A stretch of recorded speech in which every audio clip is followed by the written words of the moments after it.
someone else to like man the slides for you, or woman the slides if it's me. Why is it a woman's slide?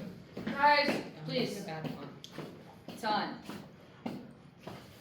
Bringing Dungeons and Dragons to the nursing home. Okay. First, I have to say what this is inspired by. My granny lives alone by herself right now after my grandfather unfortunately passed, semi-related to COVID.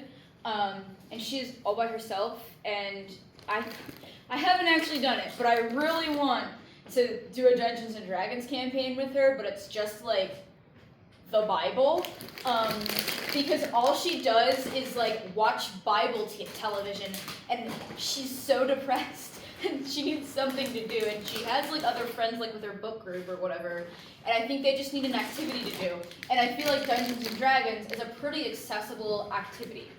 But anyway, that's not actually what this is. This is a movie pitch. Okay. Guys, shh. This is a documentary. This is a documentary where the ideal is we get some famous Dungeons and Dragons players. I do have my picks, and I will discuss them in a minute.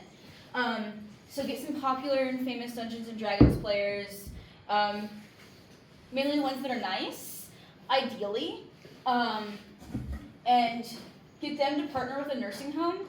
I don't know which nursing home. I think a lot of this depends on like production costs and how willing a nursing home would be to go along with this, which I probably should have done more research on, but didn't. But anyway, partner with a nursing home. I feel like one like friendship where they are more sponsoring, they're sponsoring like people who can't necessarily access nursing homes on their own.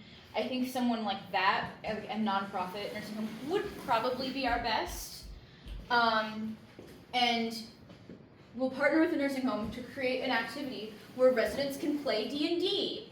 I think that this is a amazing idea because Dungeons and Dragons, obviously I love it, but this is my second presentation about Dungeons and Dragons, but that's not it. I think Dungeons and Dragons can be made easily accessible. It can vary, difficulty can vary, so it can start out easier and then get harder as it progresses, and so that can, and also can get easier again, which will help, which I think is good for those who are undergoing cognitive decline. And I think this is also a good social activity, especially an alternative social activity to what might be normally offered in a nursing home, because I feel like the same thing for 20 plus years probably isn't the most mentally stimulating and interesting, so this is my alternative to that.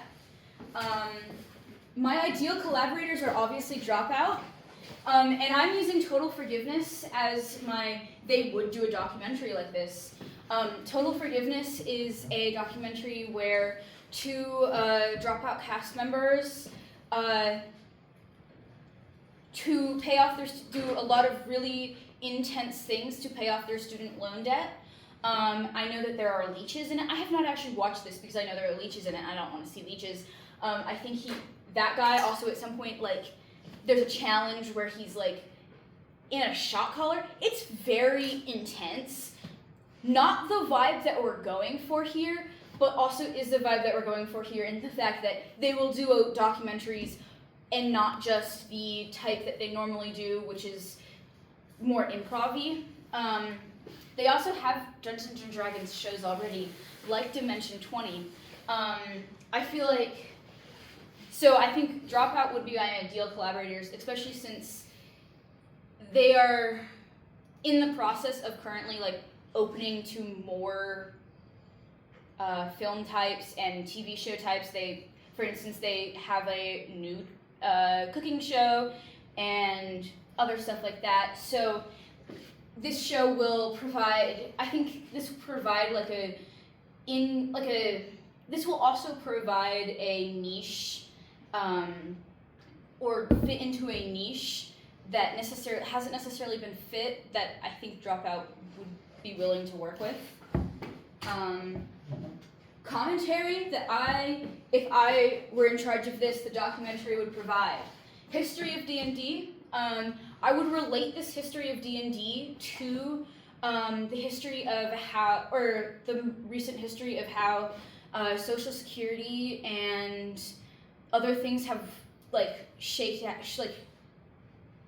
happened, because his D&D.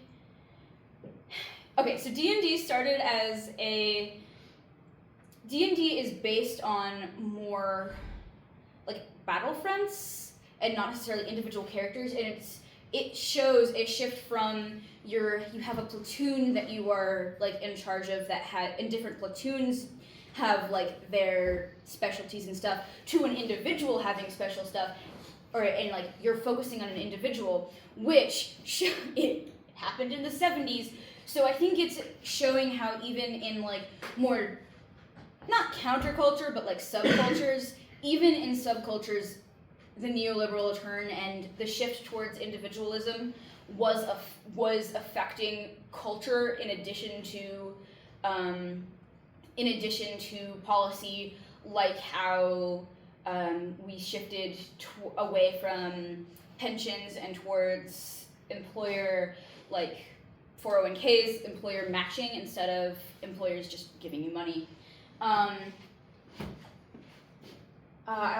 So my precarity of retirement is with my history of D&D, and I think there are more events probably within Dungeons and Dragons history that can be related to the precarity of retirement, and I think that would be an interesting aspect of the documentary that would also allow players who are being introduced to D&D to also relate it to their own lives.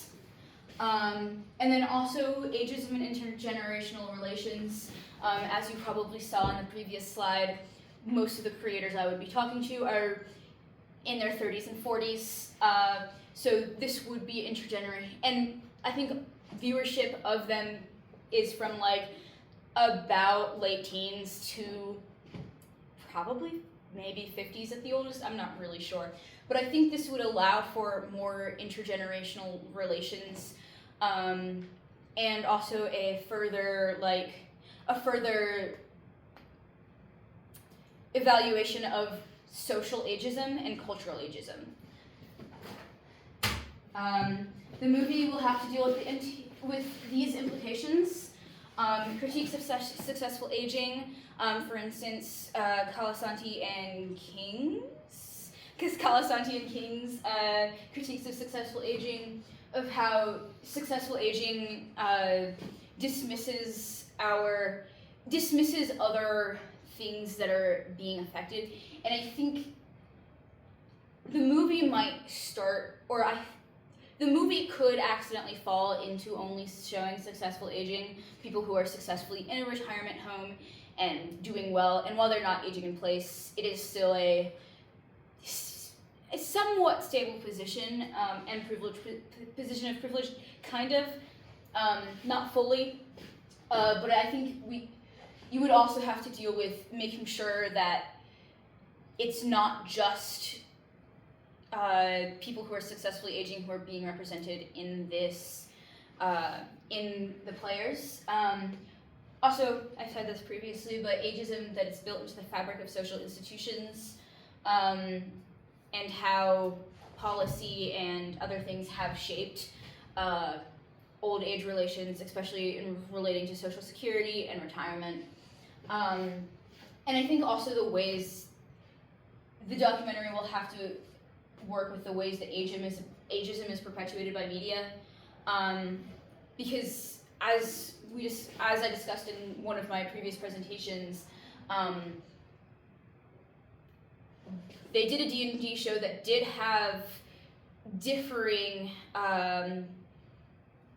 older generation, aging populations, but I think that's still from a perspective of people who are in their 30s and 40s, and I think discussing with people who are of older ages is a good way to get to fully interrogate that ageism. Yes. Here are my citations. I hope that this was enjoyable. Thank you.